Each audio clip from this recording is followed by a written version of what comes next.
장복산과 웅산으로 둘러싸여 있는 여기는 하얀 벚꽃잎들이 바람결에 날려 사랑을 속삭이고 지나가면 그 자리에 짙은 녹색빛이 영원할 듯 한참을 함께하는 곳입니다.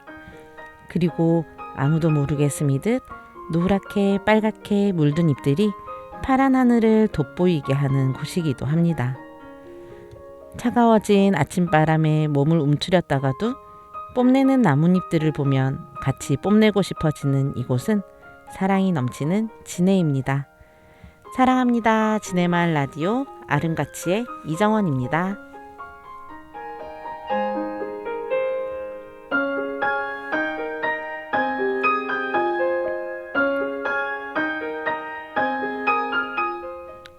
본 방송은 창원시 진해에서 진행되는 마을 공동체 라디오고요. 아름가치 이 시간에는 사람과 사람 사이의 가치를 함께 되뇌는 시간입니다. 나무 한 그루가 우뚝 서 있는 것보다 나무 여러 그루가 어울려져 있을 때 우리는 아름답다라고 표현하죠. 아름답다의 의미가 균형과 조화를 이루어 눈과 귀에 즐거움과 만족을 줄만 하다인 만큼 우리는 하나보다 둘 이상 함께하는 것에 후한 편입니다. 그래서 오늘은 함께에 대한 가치를 이야기해 볼까 합니다. 혼자 있을 때가 편하세요? 누군가와 함께할 때 편하세요? 혼자라면 리모컨으로 싸울 일도 없고 자면서 이불을 끌어당기며 뺏기지 않으려고 아둥바둥 될 일도 없겠죠. 혼자라면 햄버거를 먼저 먹든 후렌치 후라이를 먼저 먹든 중요하지 않아요. 혼자 영화를 보며 나도 모르게 흐르는 눈물에 대성통곡을 하더라도 부끄럽지 않죠.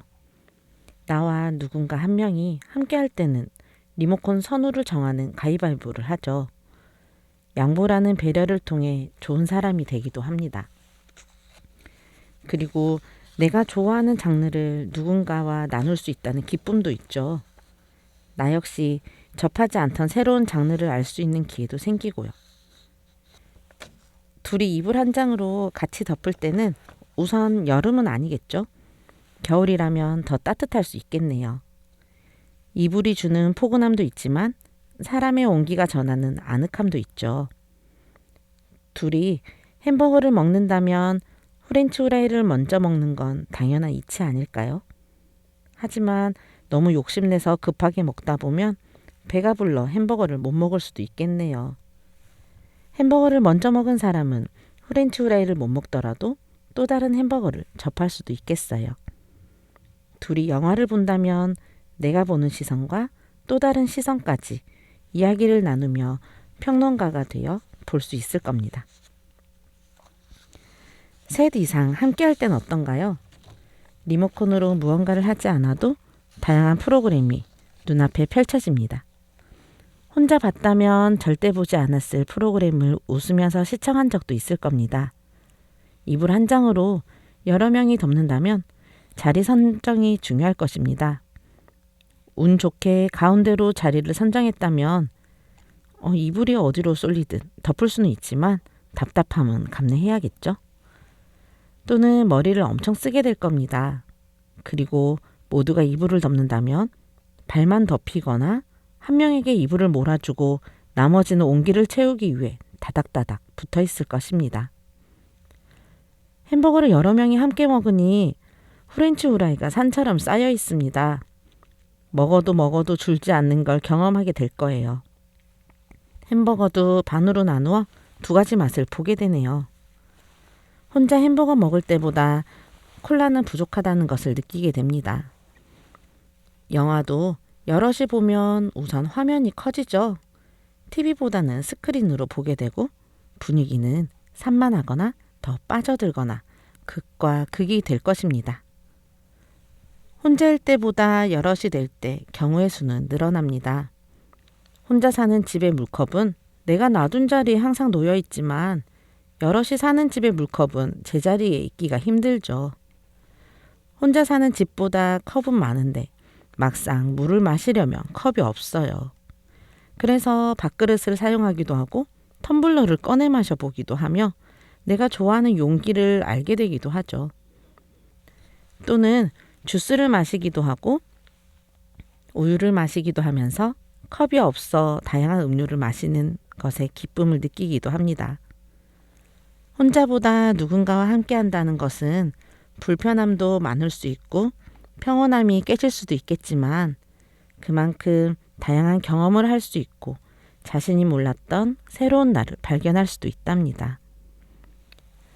우리에게는 장점이란 것이 있죠. 내가 좋아하고 즐겨하며 내가 가진 능력 중 제일 잘하는 부분에 대해 우리는 장점이라 표현합니다. 그리고 그 중에 강점이 있어요. 강점은 누구와 견주어도 내가 제일 잘하는 부분을 말하죠. 이 강점은 상황에 따라 달라지기도 합니다.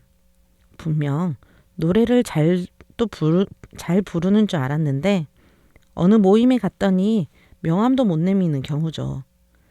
그리고 또 다른 모임에 갔더니 거기서는 내가 제일 잘 부르는 거예요. 그렇게 나의 강점은 강점으로 자리매김을 할 때도 있지만 그렇지 못할 때도 있죠. 반대로 나의 약점이 어느 자리에서 강점으로 부상하기도 합니다. 혼자라면 장점은 영원히 장점, 단점은 영원히 단점이 될 뻔했는데 함께였기에 단점도 장점이 되는 기회가 생기면서 자존감 떨어지지 않고 부족함을 채워나갈 수 있답니다. 함께하면 용감해지기도 합니다. 혼자라면 지나가지 못할 길을 함께이기에 지나갈 수 있거나 혼자라면 의견도 못 내볼 일을 함께이기에 상황 전환까지 만들어내기도 합니다. 낯선 길에서 혼자라면 두려움을 떨쳐내는 데 시간을 많이 사용하게 되지만 함께라면 낯선 길을 여행하듯 다닐 수 있기도 하죠. 마라톤 선수나 수영 선수, 스케이트 선수처럼 시간과 싸우는 종목들은 훈련 역시 혼자 하지 않죠. 나 자신과의 싸움만큼 내가 쫓는 이가 있을 때 기록은 더 좋아지기에 훈련 역시 함께하며 서로의 기록을 관리합니다. 나무 한 그루가 우뚝 솟아 우직하고 장관일 수는 있지만 그 나무를 보러 가는 관광보다 여러 나무가 어우러져 있는 산을 찾는 이가 많죠. 이처럼 함께 했을 때 우리에게는 여러 경험을 할 수 있게 해주고 용기를 붙돋우며 새로운 나를 발견하는 기회를 가져다 줍니다. 제가 지금 이 시간에 앉아서 여러분들을 만날 수 있는 것 또한 지네말 라디오 제작단이 함께하기에 가능한 일이죠. 여러분은 누구와 함께하고 계신가요? 함께할 수 있어 또 다른 나를 발견하게 해준 그들의 손을 꼭 잡아주시면 어떨까요? 오늘도 함께여서 행복하다고요.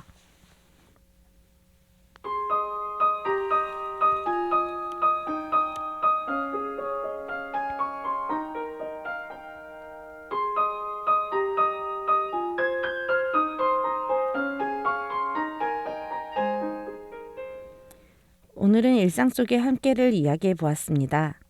You makes me want to be a better man. 제가 좋아하는 문구인데요. 당신은 나를 더 좋은 사람이 되길 원하게 만들어준다는 이 말이 너와 함께하기에 내가 더 행복해지고 나의 행복으로 너 또한 나와 함께하는 시간이 행복하길 바라기에 함께하고 싶은 가치를 잘 전할 수 있는 문장이라 생각이 듭니다. 지금까지 사람 사이의 가치, 아름가치의 이정원이었습니다. 사랑합니다. 함께여서 감사했습니다.